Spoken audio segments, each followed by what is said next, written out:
Thinking about what you thinking about? What you thinking about?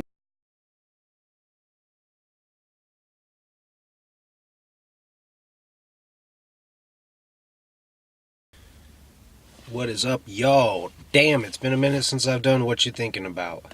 I started my 2 cents and kind of been doing that a lot, which is more of the touching on topics that are already out there, versus this one, the things that I've been thinking about and topics that I'm starting up. So, jumping right in, I posted that little picture at the beginning, and it's actually kind of not necessarily taken out of context, but it's a part of an interview that was done by Hip Hop DX that was conducted, I'm assuming, after they did that video for Hip Hop DX, and it was posted on Fagel Lovers last night.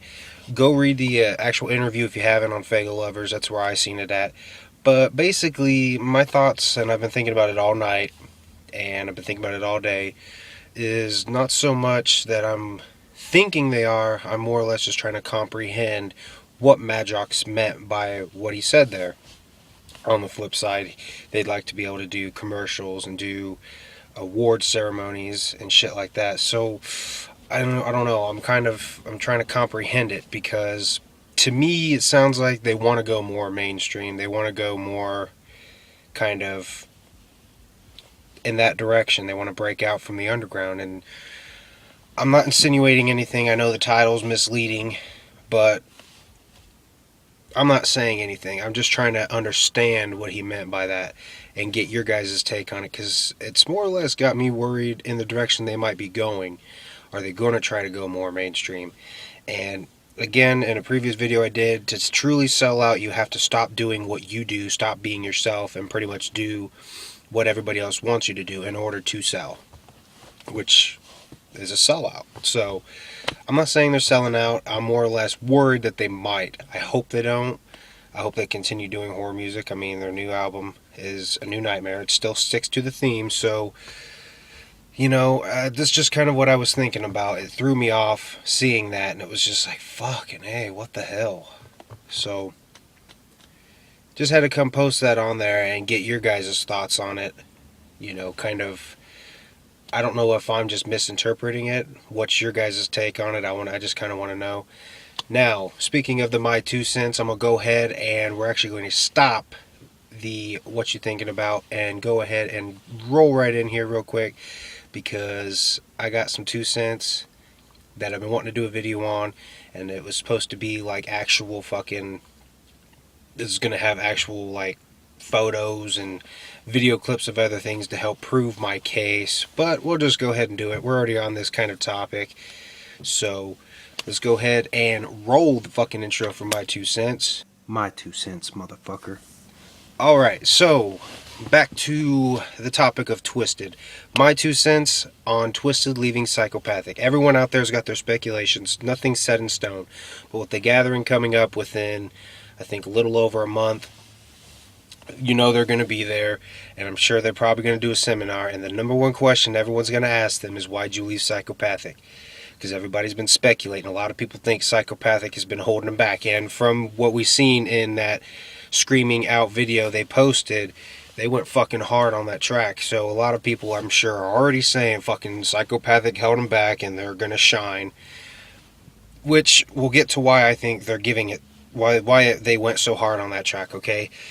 Now, let's rewind a little bit. 2003, well, more specific, I think it was 2004. Or even, yeah, we'll just go ahead with 2003. The Green Book. Inside the actual book, you see a part for Magic Records, like a little ad or whatever.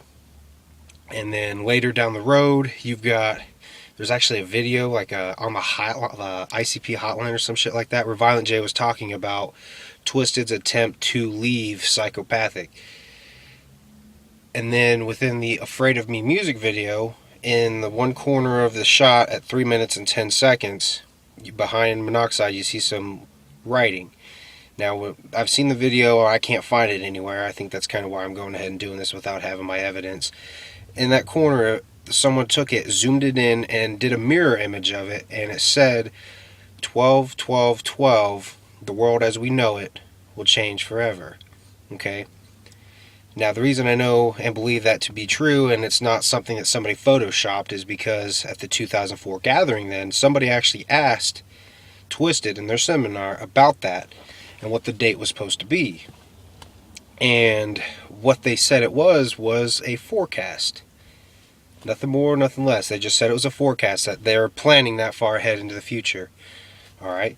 So now you fast forward back to just past December, 12/12/12. They tweeted, Jamie and I decided we're going to leave Psychopathic and go do things on our own. Alright? Now, take me for instance. I work at a farm store. I'm a department manager. I moved up from a part-time position within a month. I have goals to want to learn shit from this company and eventually someday move on to better things and just keep improving my experience. Twiztid's no different, okay? Do you work the same job the rest of your life, or are you going to take the time to learn things, to gain some experience and some knowledge, and when the time's right and you're ready, are you not going to make the step to start your own business or move on to a better position until you're to the point where you can start your own business? You know what I'm saying? So the Magic Records thing, I think that was their attempt to do their own thing, but they weren't quite ready. They didn't have everything that they needed. They didn't have the knowledge they needed, or something just didn't happen. So when that failed, they probably sat to themselves and said sorry. Okay. They probably sat down and said to themselves, we're going to set a date. We're going to be ready to do shit on our own on this date. And that was it. They picked 2012, December 12th, 2012. That was the date they picked. And you know how these guys work. They like to give you guys that little hint. And without actually touching too much on it, they did put that in there. And they didn't really say too much. Just said it's a forecast, prediction, premonition, whatever you want to call it. To me, that was their way of setting a goal to be ready by December 12th, 2012, and they were going to make the move to go independent and do things on their own. Now, you're probably thinking, why wouldn't they just tell everybody that? Well, because, they're very weird about working around things like that. And I know in that one concert video, they actually said Twiztid wouldn't survive. In a year, Twiztid wouldn't be Twiztid if they didn't do this. And maybe that was their way of saying they were going to give up. I don't know. They never really want to come out and admit things, if you know what I mean. And maybe that stems back from being afraid of what happened when ABK left Psychopathic. A lot of juggalos turned on ABK, which I don't think they have anything to worry about, because actually it's worked the opposite way. Everyone's hating on ICP and Psychopathic now from their departure, so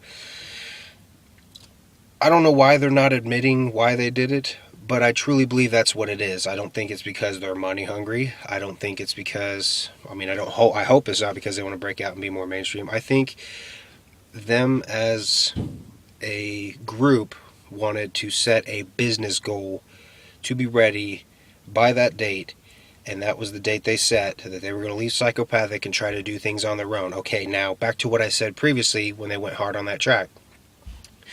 Now, when you no longer have help and support from somebody and you're holding everything on your own shoulders, are you going to give it your all? Are you going to give it 150%, or are you going to give it 50? You know what I'm saying? This new album, they're going to go hard. They're going to work their asses off because they're doing it on their own now, 100%. And, you got to run. You either got to fucking fly or you fall. You know what I'm saying? When you leave the nest, you're going to fly off and glide and soar, or you're going to fall to the fucking ground. You know what I mean? Regardless, whatever you try to do, you have to give it your all, and that's all they're doing, is they're giving it their all. So that's my 2 cents of why they left Psychopathic. I think they're trying to do things on their own. That was a goal they had for themselves, to do things independently. Not because they're money hungry, but just because I think that's something they've always wanted to do. Even back when they were House of Crazies. Think about it that way. They were wanting to get out of that whole thing and do their own thing, the ISI. And Violent J gave them an opportunity, you know what I'm saying, and it gave them a chance to grow further. So I think that's really all it is. There's no beef.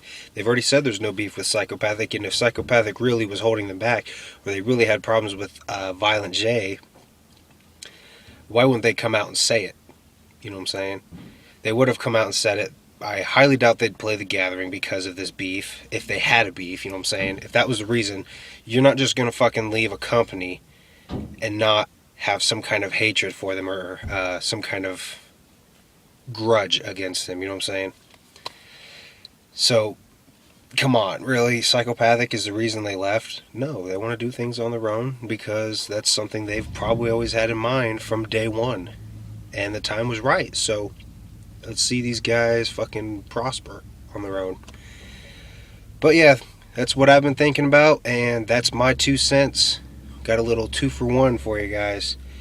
So, much clown love, y'all.